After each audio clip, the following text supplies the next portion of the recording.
Жители частных домов на переулке Медицинский спешно ретируются, стараясь скрыться от объектива телекамеры.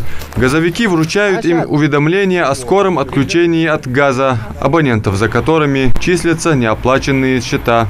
В данный момент мы работаем уведомлением. Вот письменное уведомление, вручаем уведомление.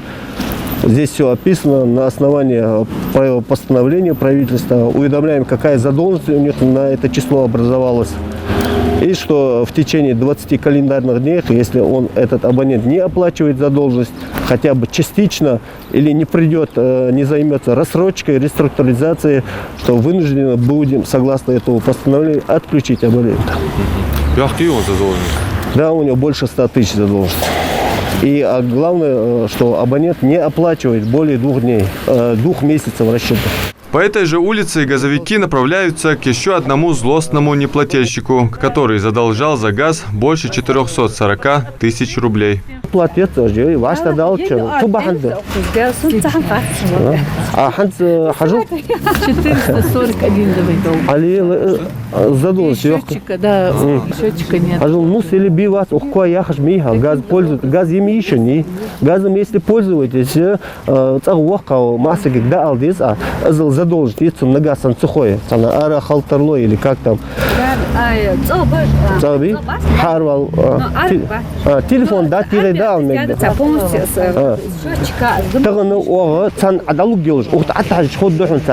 задолжить по этому адресу мели. Срок какой? Она задолжить, через 20 дней газ доходит еще. Газовики напоминают жителям, что с 1 января снят мораторий на отключение коммунальных услуг и поверки счетчиков. Во избежание нормативных начислений снова нужно проверять счетчики, межповерочный интервал которых истек до 1 января. К слову, у этого абонента счетчик оказался неисправен.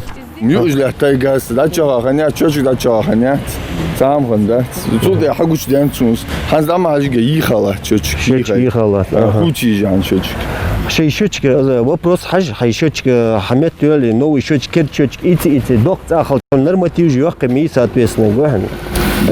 Так, поэтому счетчик...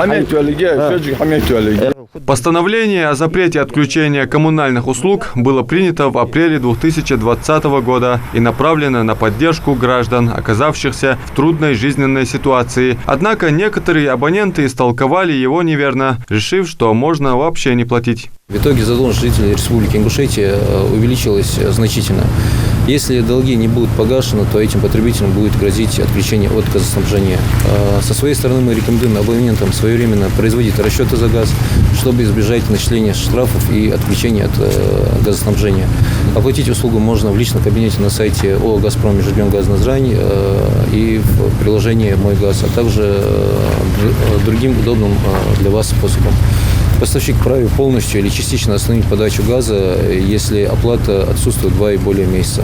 В скором времени к должникам начнут применять меры по взысканию и отключению от газопровода. А таких абонентов в одном Назрановском районе свыше 30 тысяч. Адам Мережков, Асхаб Белакиев, Новости 24.